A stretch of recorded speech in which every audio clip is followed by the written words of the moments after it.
pedágio. Quem não assistiu a primeira parte, dá uma olhadinha aí, primeira parte do vídeo de coletores. Você que continua aqui comigo, não esquece de compartilhar aí o vídeo pra gente poder sempre aumentar a quantidade de pessoas que vão entender sobre a tecnologia e nos ajudar a difundir e quem sabe até trabalhar com ela. E tem muito potencial. Eu estava falando de coletores de dados e por que eu não gosto, que eu não utilizo mais, não é nenhuma questão de pessoal de não gostar, mas por que eu não utilizo mais os coletores integrados, coletor RFID integrado. Vou falar agora um pouquinho de editais. Então, os editais, normalmente, quando o pessoal busca a informação no mercado, fala com empresas que indicam equipamentos, indicam hardware padrão de mercado. E aí o hardware, normalmente, para que as empresas indicam, até por uma questão de facilitar a venda de quem está indicando, acabam indicando para se utilizar o leitor integrado e acabam vendendo a ideia de que o leitor integrado é mais interessante porque é uma peça só, aí o usuário é mais prático para o usuário porque ele pega uma peça só, não precisa ficar pegando duas e tal. Realmente, né, faz sentido essa justificativa, mas é uma justificativa que facilmente a gente derruba do ponto de vista que basta simplesmente, mesmo você tendo dois dispositivos separados, que vai ser a pistola, o coletor e um smartphone, você integrar as duas usando uma dupla face ou usando um case. Normalmente esses coletores têm um case que você encaixa o celular ali em cima. Coletores não, desculpa, os leitores, né? Então temos que diferenciar aí as nomenclaturas também. Quando a gente tem só pistola RFID, só efetivamente a gente tem ali um leitor móvel, que, como eu falei, eles, por padrão, a comunicação deles é Bluetooth. E quando a gente fala de coletor, entende-se normalmente que ele já é integrado, né? O dispositivo de processamento integrado ao dispositivo de leitura. Então basta que você tenha uma base ali de integração. Isso é fácil de fazer. Você pode você mesmo criar essa basezinha. Hoje a gente utiliza muito impressora 3D para fazer essas bases, porque você tem os vários modelos de celular, dependendo de qual você vai escolher ali. Mas não tem dificuldade nisso. O que dificulta é que aí eles colocam como obrigação ali no edital. E aí a gente tem que acatar, né? Mas mesmo assim, existe um coletor do mercado que, se você utiliza o smartphone do fabricante do leitor, do smart, se você utiliza o mesmo fabricante do leitor, ele consegue ter um processo ali de integração física mesmo. Ele tem uns botõezinhos que é com mola, e aí você encaixa ele no leitor, né, naquela base, e ele fica um dispositivo integrado. Então tem esse recurso já no mercado. E para quem aí, não vou usar esse celular do próprio fabricante, quero usar, por exemplo, o Samsung, aí basta você ele tem uns parafusos, você tira os parafusos, coloca uma outra base ou coloca uma dupla face para colocar só o celular em cima ali. Outro justificativo que o pessoal dá, não, mas aí você precisa ficar integrando o Bluetooth, ligando o Bluetooth, comunicando.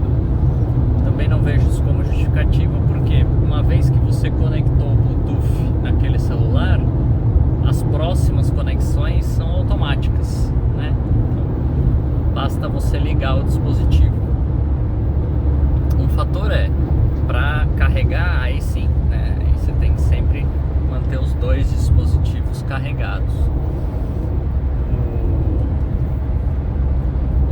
ideia que nós já tivemos, que também é interessante, é usar carregadores sem fio, né? Então você consegue facilmente encontrar aí no mercado carregadores sem fio e acoplar eles aos leitores ou ao celular que vai ficar ali no leitor, e você cria uma caixinha que o cliente, depois de usar o dispositivo, só coloca dentro dessa caixinha e ele carrega, não precisa de conexão com fio, que com o tempo ali todo dia coloca o fio, tira o fio, às vezes puxa, acaba quebrando a conexão de carregamento. Então algumas dicas aí em cima desse processo.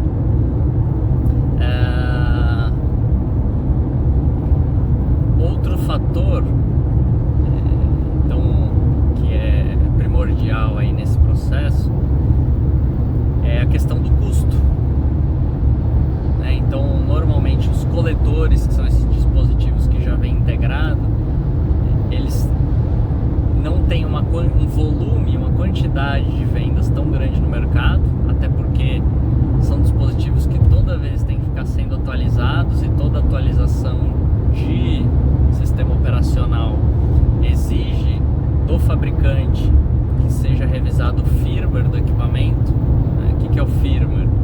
É o software que vai embarcado dentro daquele processador interno do equipamento, que vai fazer com que ele entenda os comandos. Então quando eu mando o comando iniciar leitura, por exemplo, para cada fabricante esse comando iniciar leitura tem um nome diferente. Um é colchete F, o outro é @A, por exemplo. Então cada fabricante segue um padrão de desenvolvimento à sua escolha, né? Normalmente os modelos diferentes de equipamento do mesmo fabricante aí seguem o mesmo padrão de início de leitura, pausa de leitura e acesso a outras configurações.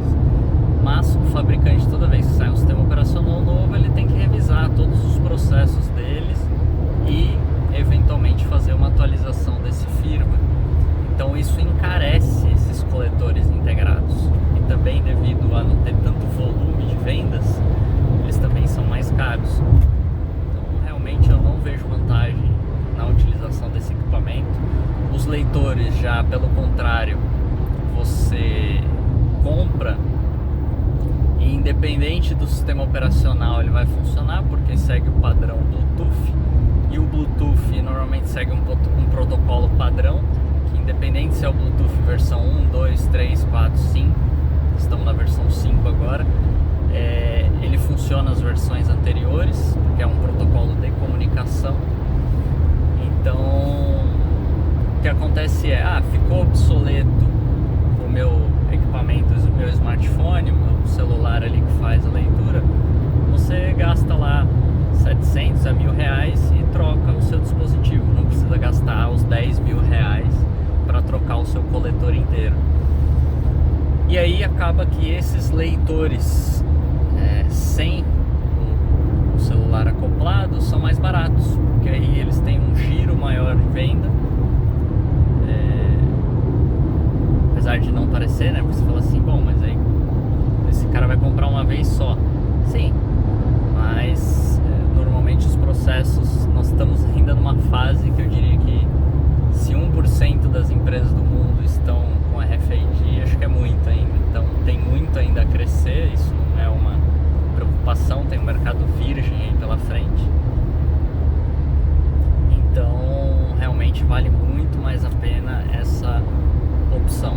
E aí as marcas enxergaram isso. Acho que a primeira empresa que fez um coletor, a gente tinha leitores simples já há muitos anos, acho que tem mais de 300 que a gente já vendeu, de um leitorzinho que é o nosso leitor de entrada,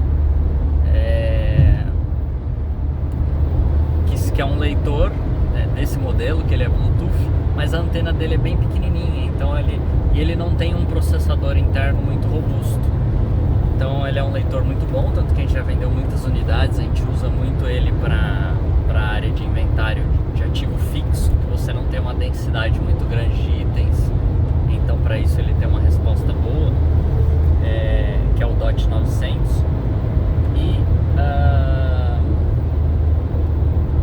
Então esse leitor funcionou muito bem. Mas para operação industrial não tinha opção. E aí acho que uns 4 anos atrás, por aí, uma empresa inglesa lançou o primeiro dispositivo, que é a TSL, e está até hoje no mercado. A qualidade deles é indiscutível, ótimo coletor, e eles lançaram essa ideia. Mas aí hoje você já tem as principais empresas com os coletores, com os leitores independentes no mercado. Você encontra facilmente da Zebra, Convergence, outras empresas, Bluebird. Você encontra esses dispositivos independentes aí. E aí eu digo para vocês que os principais projetos estão rolando aí no país, todos estão utilizando esse leitor independente. O que mais que eu tenho para falar desse assunto? Com relação à bateria, com relação à robustez do dispositivo, normalmente esses dispositivos também são mais caros, esses integrados, porque eles já vêm eles são preparados para ter uma robustez maior, um IP54, índice de proteção, que permite queda de até 1,5 metro, permite poeira, permite respingos de água e tal. Então esse era um diferencial até também algum tempo atrás no mercado. Essas empresas cobravam caro nesses coletores, e são bem caros mesmo. Um coletor desse a gente fala em $800, então 3 mil e poucos reais, porque eles eram robustos, para aguentar ali variações bruscas de temperatura, para trabalhar em câmara frigorífica muitas vezes e tal. Mas hoje, sinceramente, os celulares tradicionais, os mais, talvez ainda as melhores linhas, por exemplo a linha S da Samsung, tem uma linha também da Motorola, já tem até proteção IP68, que resistem aí a 1 metro de profundidade na água, que resistem à queda, resistem a risco. Por quê? Porque foi uma demanda de mercado, O usuário comum tem essa necessidade de ter da utilização e da robustez do equipamento. Então as empresas foram se adaptando a isso. Talvez algo que seja um diferencial desses coletores ainda seja a questão de ter o leitor de código de barra, o laser, QR Code ou código de barra ali integrado. Então isso realmente ainda é um diferencial. Mas aí, como eu falei, você pode optar em comprar esses leitores e comprar esse celular que tenha esse leitor de código de barra integrado. Apesar de que hoje também já existe um dispositivo separado que você acopla ao celular comum, que tem o laserzinho lá para fazer a leitura. E também, vendo essa necessidade, essas empresas que eu comentei já tem esses leitores com esse código de barra integrado a eles, são opcionais. Você pode comprar só o leitor RFD ou pode comprar o leitor integrado. Beleza? Então é isso aí, pessoal. Curta aí o nosso canal, continua seguindo a gente, que eu tenho muita informação para passar para você.